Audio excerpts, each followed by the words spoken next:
Bonjour, nous sommes aujourd'hui le lundi 30 mai à l'espace Avelvor pour le vernissage de Michel Livonnet, photographe originaire de Plougastel-Daoulas. Vous êtes avec Noémie, membre du conseil municipal de jeunes de Plougastel, et je vais aller à la rencontre des intervenants qui viennent nous raconter l'histoire de Plougastel.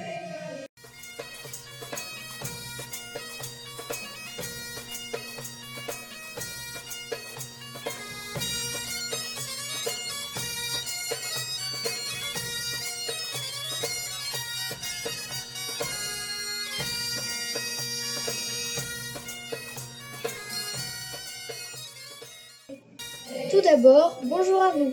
Pouvez-vous nous expliquer pourquoi vous êtes là et de quel sujet vous allez traiter aujourd'hui?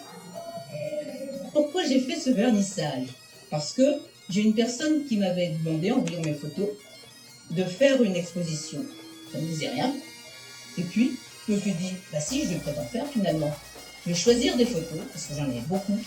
J'ai mis 6 mois à trier les photos sur Plougastel. 6 mois, et je me suis dit, mais il faut un fil rouge.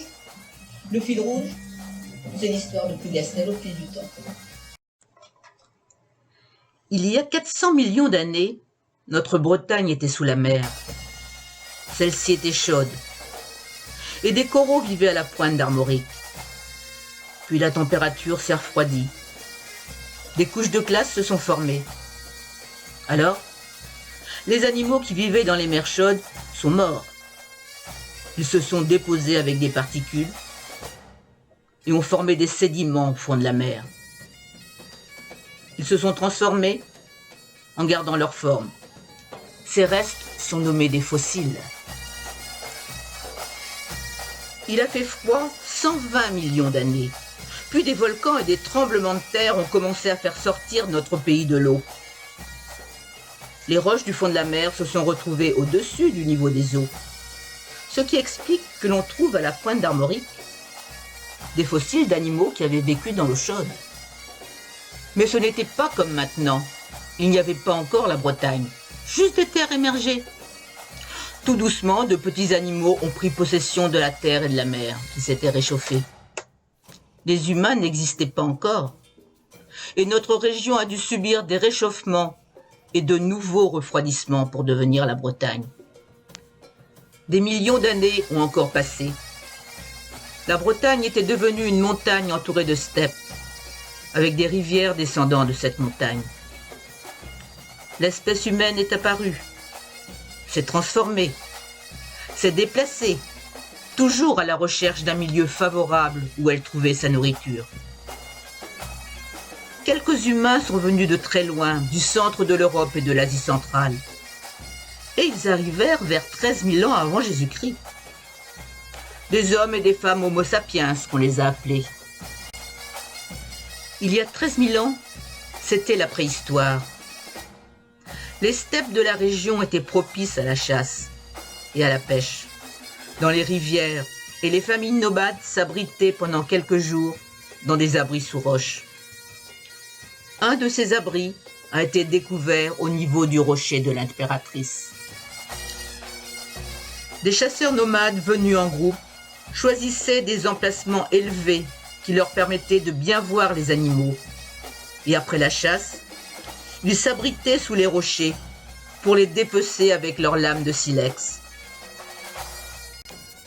Ils nous ont laissé un témoignage de leur passage par leur activité artistique sur des plaquettes de schiste, où ils avaient gravé des chevaux, des aurochs et des cerfs, animaux qui vivaient dans la steppe à l'époque.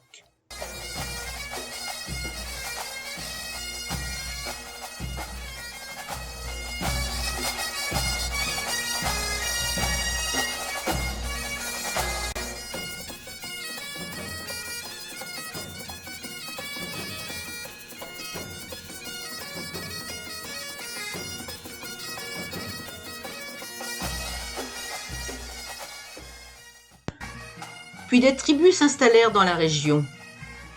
Un bébé nommé Kilog naquit à Dirinon. Il était si gourmand qu'il n'arrêtait pas de boire du lait. Et sa maman dut employer plusieurs nourrices, car à l'époque, les biberons n'existaient pas.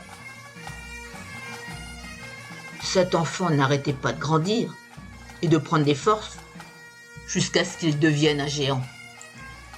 Comme tous les enfants, il aimait se promener. Et un jour, il vint à Plougastel par les chemins creux. Avec ses grands pieds, il arriva très vite et vit au loin la mer qu'il ne connaissait pas. Il décida de creuser pour faire une mare et se laver les mains, et surtout pour jouer. Et il creusa si fort qu'il forma la rade de Brest. D'ailleurs, la presqu'île de Plougastel a gardé la forme de sa main. Ce fut notre premier sculpteur. Les anses de Plougastel sont les traces laissées par ses doigts. Et entre ces anses, on reconnaît les 5 pointes de Plougastel, dont celle du corbeau et la presqu'île de Porsgouenne. Pendant 3000 ans, de nouveaux nomades sont venus d'Europe centrale. Certains s'installèrent pendant plusieurs générations, échangeant de contrées au gré du refroidissement ou du réchauffement de la région. Puis, la population augmentant, ces nomades se regroupèrent en tribus, avec chacune son nom. Et lorsqu'une dernière fois le climat se réchauffa, ils décidèrent de devenir sédentaires. Ils inventèrent l'agriculture et l'élevage. Des tribus étrangères attirées par les avantages de la région s'y installèrent, avec plus ou moins de facilité face aux groupes déjà présents. Car la région est un paradis.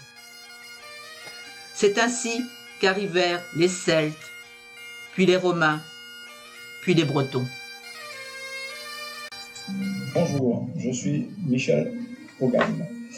Je viens là donc pour expliquer un petit peu la Terre, les forces de notre Terre, notre patrimoine. Alors, les menhirs, donc, ce sont des pierres debout, ça fait partie des mégalithes.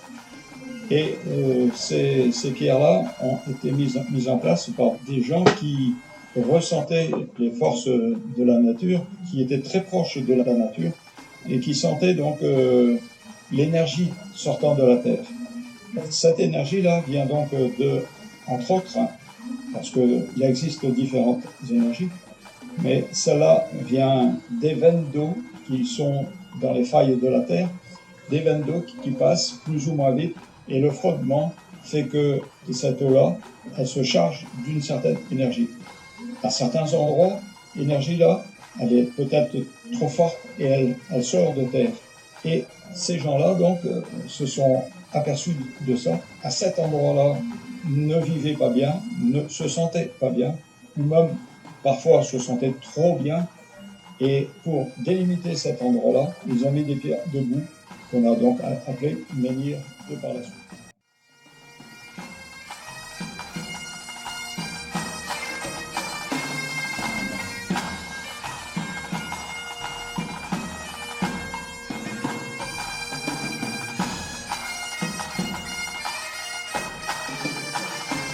Combien y a-t-il de chapelles à Plougastel?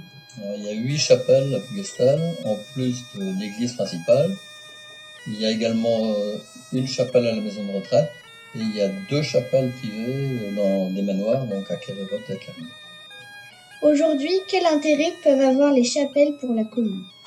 Alors déjà, les chapelles sont des œuvres donc du XIVe, XVe, XVIe siècle qui sont vraiment très très bien, en très bon état, bien entretenues, et qui sont garnies de leur mobilier d'origine également, qui est retapé, qui est restauré. Et donc au niveau touristique, les gens sont impressionnés pour voir la richesse de ce qu'il y a dans les chapelles. Et puis il y a les sites aussi autour de la chapelle, ce qu'on appelle le cimetière autour de la chapelle, qui est entretenu, qui est des endroits de pique-nique, de repos, vraiment des sites très intéressants. C'est très demandé.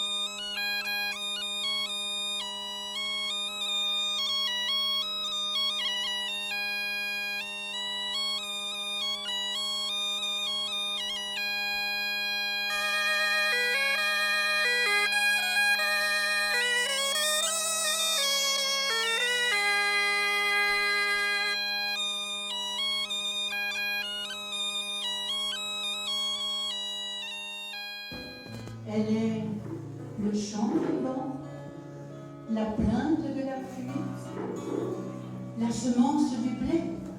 Elle est véritablement charnelle.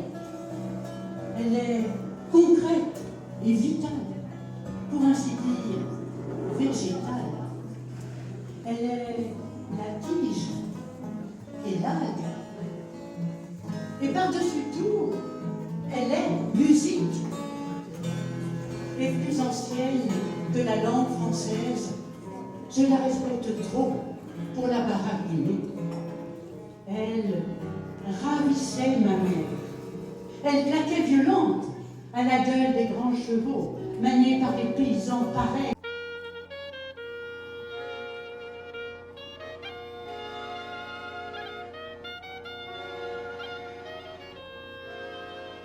Quelle est l'origine de la pêche et l'histoire avec Plougastel Daoulas? Alors, dans le temps, la pêche ne se faisait pas en bateau, mais par piégeage. On faisait des pièges sur les vasières ou dans les entrées d'étangs, par exemple l'étang de Penanero ou l'étang de Saint-Adrien. Et on voit ici, il y a juste une photo, on voit le sillon là, et donc on barrait le passage avec des filets, et à marée descendante, on récupérait les poissons dans les filets. Autrement, ils faisaient des barrages artificiels pour qu'à marée descendante, ils puissent récupérer les poissons dans les filets. Et au 19e siècle, s'est développée la pêche en bateau. Donc, on sortait donc avec des chaluts ou avec des filets pour aller plus loin. Quels poissons et coquillages sont pêchés sur la presqu'île? Voilà, tous les poissons, il y a des dorades, il y a des bars, il y a des vieilles, des tacos. Autrement, les coquillages, c'est la célèbre coquille Saint-Jacques, les praies, les palourdes.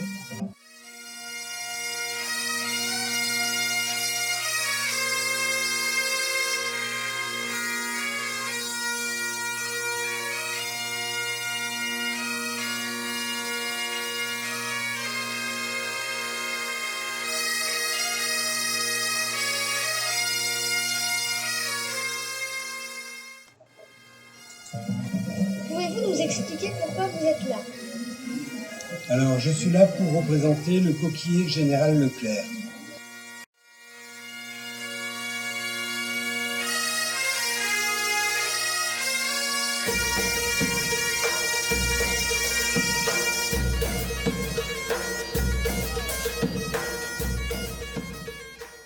Et moi, je suis là pour représenter le coquiller La Bergère de Don Rémy.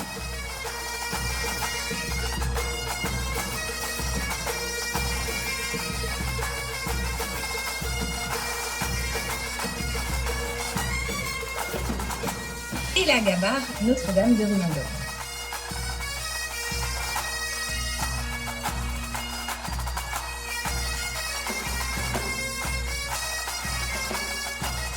À quoi servaient ces bateaux? Alors, le coquiller servait principalement à la pêche à la coquille Saint-Jacques. Donc, ils étaient très nombreux, il y avait jusqu'à 200 bateaux dans la rade de Brest pour draguer la coquille Saint-Jacques.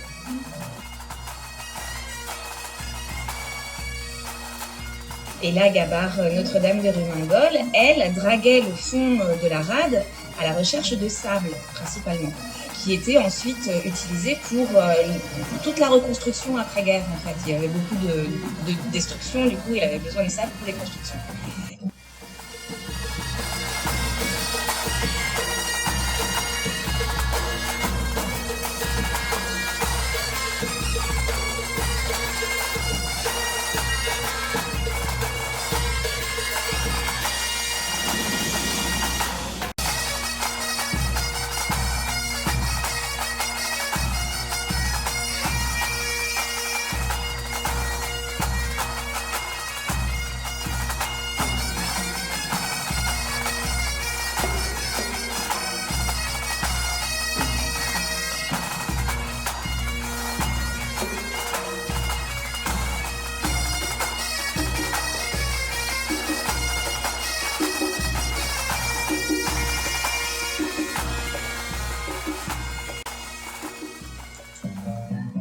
Pouvez-vous nous dire qui vous êtes et de quel sujet vous allez traiter aujourd'hui? Alors, je suis Anne-Marie Soubicou. Alors, je vais parler donc du cercle de Plougastel et de ses costumes. Pouvez-vous nous raconter la spécificité des costumes de Plougastel? Alors, les costumes de Plougastel, ils sont colorés, contrairement aux autres costumes des régions à côté, où ils sont vraiment noirs. On a gardé les costumes couleurs qu'il y avait à la fin des années 1800. À quoi servaient les costumes? Alors, autrefois, tout le monde était habillé avec ses costumes. Il n'y avait pas à la campagne comme au bourg, tout le monde était en costume. Il n'y avait pas de costume de ville, donc tout le monde portait des costumes. Pourquoi c'est important de connaître l'histoire des costumes? Parce que c'est une passion. Alors pour moi, ma mère a fait des costumes sa vie entière, donc j'ai baigné là-dedans. Et j'ai commencé dans le cercle celtique en 1957, donc ça fait 65 ans cette année. Et donc j'ai commencé donc jeune fille, avec mes enfants, avec mes petits-enfants, et maintenant avec mes arrière-petits-enfants. C'est la partie du crapaud qui est brodé. Et donc vous voyez la petite crête là qui sert à tenir les lacets. Donc la parure en guipure. Et au début du cercle, il y avait donc des tabliers en soierie. Comme on ne trouve plus de tabliers en soierie, bon, on a commencé à faire donc en velours. Et là, les filles perdent leur tablier elles-mêmes. Donc c'est une fierté pour elles donc, de porter quelque chose.